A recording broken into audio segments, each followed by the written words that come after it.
George, thank you so much for having us today. And I'm sorry we can't be there in person.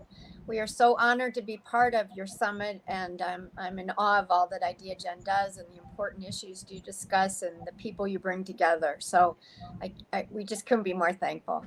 And of course, it's a pleasure for me to talk today with Alan Miller, who's one of the newest Purpose Prize honorees, winners, about the important work he does with the News Literacy Project. Let me just give you 2 seconds on the AARP Purpose Prize. The Purpose Prize is the only national award that recognizes people over the age of 50 who use their lifetime of experience and skills and talents to address important social problems. So we've had Purpose Prize winners who work on health, hunger, the environment, working with incarcerated youth, housing, and you'll learn from Alan about his work. These change makers are all founders of nonprofits. That's what you need to be to apply for the Purpose Prize. And they have just decided that they're going after a problem. And they use their creativity and their talents and their purpose, really, to do so. We have a very rigorous review process for the Purpose Prize. We award 5 awards each year. Each winner's organization gets $50,000 for their organization, as well as a year of technical assistance to help grow and sustain and build the organization. So the really important part of this show is now talking to Alan. So Alan, it's so nice to see you this morning. Thank you for being here. It's great to be here, Barb. So Alan, before we start talking about the News Literacy Project, why don't you tell us a little bit about yourself, what your career before you came to this work? So my initial career was as a journalist. Journalism was always more of a calling to me, really, than a career. It's something I started doing at the age of 12 and continued to do 4 internships by the time I had finished graduate school and began my career as a reporter in Albany, New York. I was with the Times Union there for 3 years, 5 years at the Record in New Jersey, and then I spent most of my career with the Los Angeles Times, primarily doing investigative reporting in the Washington Bureau. And I felt very fortunate. I got to witness a lot of history. I got to have some impact on history. And to me, journalism was always a very honorable and challenging and rewarding calling that enabled me and to have a real positive impact on the world. Alan is being modest. He's a Pulitzer Prize winning journalist, not just any old journalist. So he comes to this work with years of experience and really remarkable work. So Alan, News Literacy Project, how and why? How did it start? What was the impetus? And how did you go about building an organization? So in 2006, I was working in the Washington Bureau of the LA Times, and I was invited to speak to 175 sixth graders at my daughter's middle school about what I did as a reporter and why it mattered. And at that point, I was already concerned about 2 things. One was how Julia, who was 12, was accessing and evaluating the tsunami of sources of news and other information.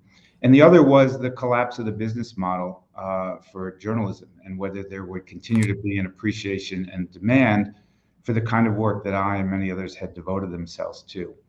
And that evening, Julia brought home 175 handwritten thank you notes, and we sat and read them all aloud.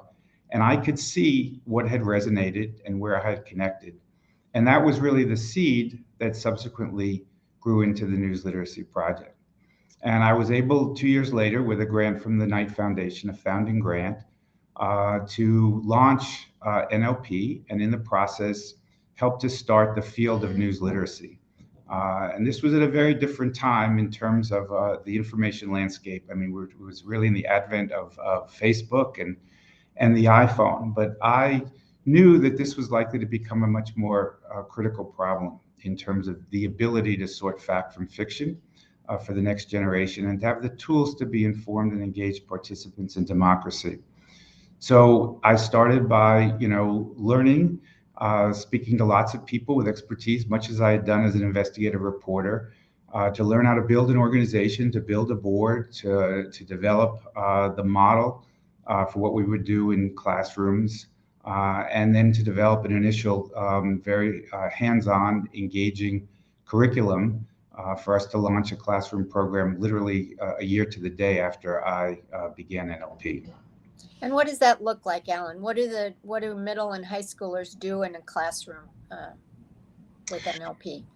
Well, we've come a long way since that point in the 14 years. We started with a hands-on drop-in unit to be used in social studies, history, government, English, and journalism classes.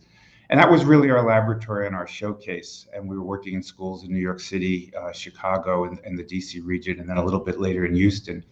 But that we knew we were never going to be able to scale that way, working with teachers with 25 students at a time and bringing in journalists to speak to them. So we raised the funds to build a virtual classroom, and it's called Checkology, and it's a highly engaging online platform with real-world lessons led by a diverse group of journalists and experts on the First Amendment and digital media. And it was really our platform of dreams. We built it believing that if we did so, that they would come, that would be able to get into schools. And this was one of the things that many people were skeptical that I and subsequently NLP would be able to do. Teachers have so many demands on them. And so we've been able to do that, primarily on a nationwide basis now with Checkology. So I used to run a mentoring program that worked with K-3 students to help them in vulnerable schools, help them get to grade level reading.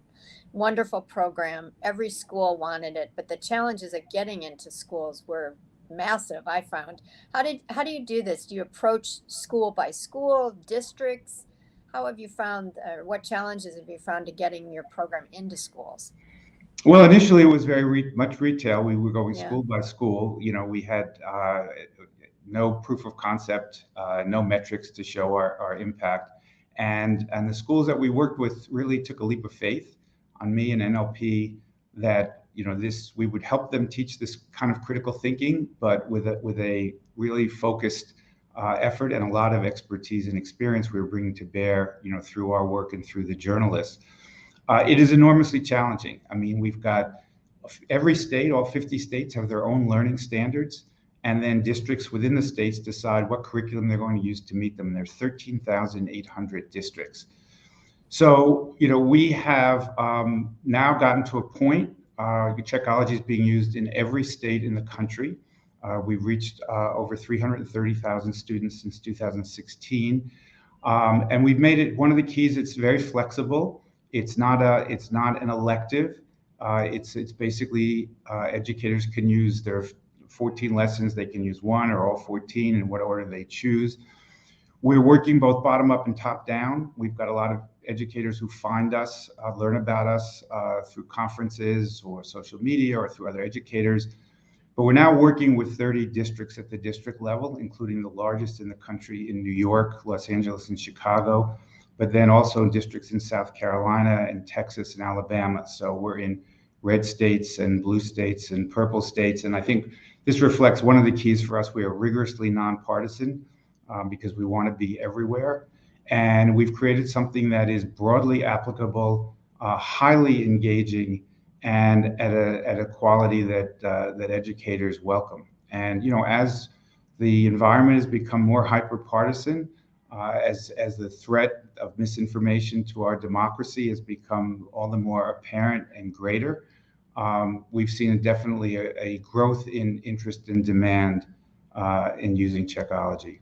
The one other thing I'll mention is that all of these states have different standards, and in none of them is news literacy or media literacy actually required for students to graduate. We're beginning to see some states, starting with Texas and Illinois, adopt standards to call for teaching media literacy, but this is obviously a key. We think that knowing how to sort fact from fiction is an essential life skill today, and it really should be a requirement for graduation from high school. So Texas and Illinois, you couldn't find two more different states, but both recognizing the importance of news literacy. That's wonderful. How has the program changed since you founded it? Has the news landscape has changed? How have you adapted as you've gone along? Well, yes, the landscape has become far more fraught, and we've learned so much more about what happens on the social media platforms. Russian disinformation. We've seen in the last year, I mean, a perfect storm between the pandemic and the election and the election aftermath. As conspiratorial thinking has sort of moved from the dark corners of the web, onto the streets and into the halls of Capitol and Congress. So our fundamental purpose has remained the same. Teaching how to know what to believe, what to trust, what to share, what to act on. But we have evolved. I mean, for one thing, we've moved to scale, as I mentioned, with Checkology and other resources that we provide. We've also created new lessons to meet the moment. So in the wake of the 2016 election, we created a lesson on misinformation, all of the kinds of misinformation, how to recognize it and respond. After the 2020 election, we launched a lesson on conspiratorial thinking. Again, how to recognize that and push back against it. So we are constantly evolving. We have a weekly newsletter. We have both a version for the educators called The Sift and for the general public called Get Smart About News. And there we're dealing with, the most current viral rumors, conspiracy theories, and hoaxes, and debunking them and talking about journalistic ethics issues. We do professional development. So we're staying very current in terms of the challenges as they emerge. And if I understand it correctly, you're not satisfied with just middle and high schoolers, but you've expanded considerably into other groups with other resources. Can you talk about that a little bit? So that's another major adaptation that we've made. We recognized about a year and a half ago that the threat that misinformation poses to democracy is so existential that we could not simply educate the next generation, that we needed to reach all generations. So we created a suite of resources for the general public, a version of Checkology for all. As I mentioned, a version of the newsletter called Get Smart About News. We already had an app called Informable, which is a game that tests and builds news literacy skills for all ages. You can level up. And then we started a podcast called Is That a Fact?, dealing with the impact of misinformation on democracy. And this year we're looking at sort of the role of false narratives. All of our resources are available at no cost. So we're continuing to focus on educators and students, but we're also working with the general public.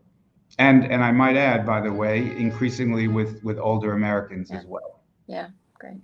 How do you do it? How do you provide all these resources with no charge? Well, we primarily rely on philanthropic support.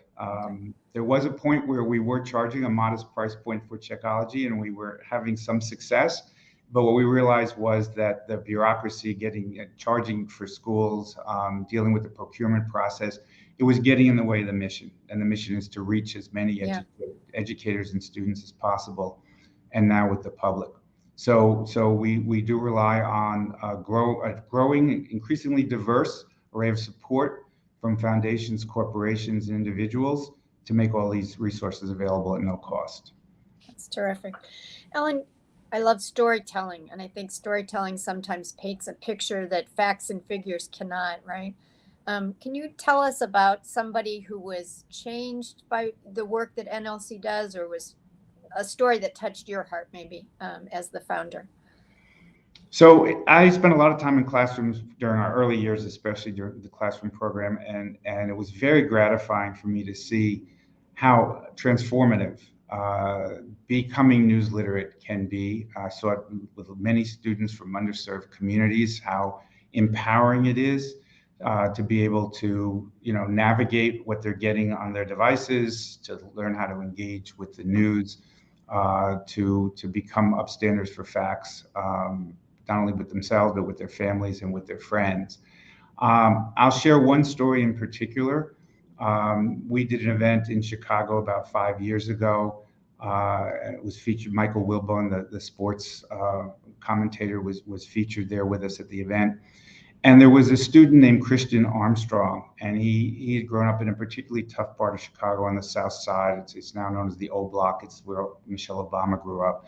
And he really was disengaged from the news and the world. He thought that the news had nothing to do with him. And then he took a course on news literacy that used our resources. And he began to read the Chicago Tribune and actually tweet at one of the columnists, and was surprised to hear back from him, and engage in the news and debate about the news and how it affected him and others. And at this event, he stood up and told this group at the Sun-Times that news literacy had changed his life. And he said, we prioritize news literacy over all else. For us, the newspaper has become our holy grail. All right, you probably felt like my work here is done, right? That's a great story. That's a great story. It was very powerful. And, Michael, the postscript here is Michael Wilbon gave Christian his phone number and email and told him to reach out to him anytime. There you go. There you go. Let's kind of circle back to the Purpose Prize a little bit, Ellen. The premise of the Purpose Prize is that it's the lifetime of experience, right? That really makes a difference. Perhaps you couldn't have done this work earlier in your career. Is that true in your case, or what do you know now that maybe you wouldn't have known if you wanted to start this 30 years ago? Yes, well, winning the Purpose Prize has been enormously gratifying and validating, not just for me, but for the organization. And I think that there's no question that I benefited in many ways from both my career and my lifetime, my lived experience leading up to starting NLP. I mean, first of all, one of the things I was able to do was to apply a lot of the skills that I had gained as an investigative journalist to start out and do something completely new for me, after being a reporter for 29 years, to start a nonprofit from scratch, to help to develop a brand new field of education from the beginning. I did so with the ability to develop a wide network of people who are far more expert than me, who could help teach me how to build a nonprofit, how to build a board, how to raise money, how to develop a curriculum, how to get into schools. That was absolutely essential. And then as we began to build, and the persistence that I had, that I learned, again, as a journalist, the patience and persistence to tackle big challenges. And I think the sort of emotional maturity has been extremely important, both sort of in managing up and managing down. I think that I've learned to be more tolerant of mistakes or things that fall short of high standards, whether my own or others. And, to see those as opportunities to learn and grow, really as teachable moments. And also to learn, the old expression, take what the game gives you, not to let the perfect be the enemy of the good. Yeah. And to move forward and learn from things that may not be, everything you want at that time. And then I think very important for me, just this having an enormous sense of gratitude. There's hardly a day that's gone by in the 14 years I haven't asked somebody for something. It is often for money, but not necessarily. I ask journalists to participate with us and educators to use our resources, others to get involved with us, on our board or leadership council, or to become engaged. And so I'm enormously grateful. And I think I've learned a lot about how to express that and share that with people over time. Well, it was an easy decision to pick you as a Purpose Prize winner. The work you do is so remarkable. We call it the Purpose Prize on purpose, because it's really about people finding meaning, perhaps in a different way than they had before. And at transition times, retirement, etc., people sometimes flounder and are not sure what their purpose could be or how to find their purpose. What advice would you give people who are looking for purpose in their world, in their community? Well, I would start sort of, looking for a problem in need of a solution, and something that will resonate, obviously, with the individual. Something that they bring a lot of passion to. And then to see the best way to have an impact. It could be something as ambitious as starting a nonprofit, as I did, to tackle a problem. It could be becoming engaged with others who already are doing work and finding a way to bring, your own energy your knowledge, your interest, your own experience to bear in that effort. And then I'd say to do so, with real determination, not to be deterred by the doubters. I mean, I encountered plenty of those who said that I or we would never get into schools, or we'd never be able to sustain this, or never be able to scale it.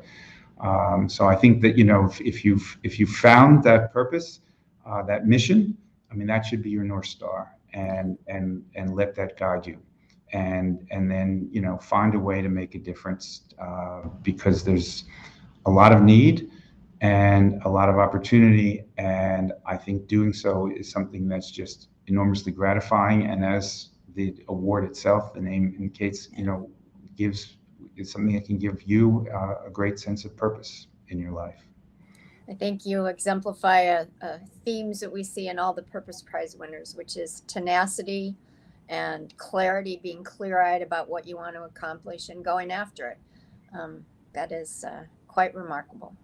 So before we close today, I want to give you a chance to say, if people are interested, not just in learning more about the News Literacy Project, but are like you, concerned about misinformation that's out there, what advice would you give people, or maybe not advice so much as steps that people can take if they want to get involved to address this problem?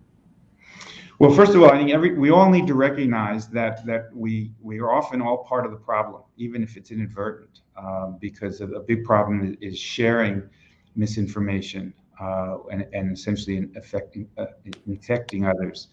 So I think it's important to learn to practice some basic news literacy skills, that to first of all slow down, to stop and look at whatever you're encountering wherever you are, and ask yourself, who created this? For what purpose? Does this purport to be news? Is it opinion? Is it advertising? Can you tell, if it's from a credible source?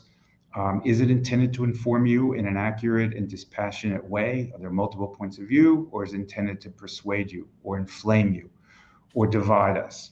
And then to look and ask about the sources and the documentation. Is there enough information for you to make up your own mind and determine the credibility?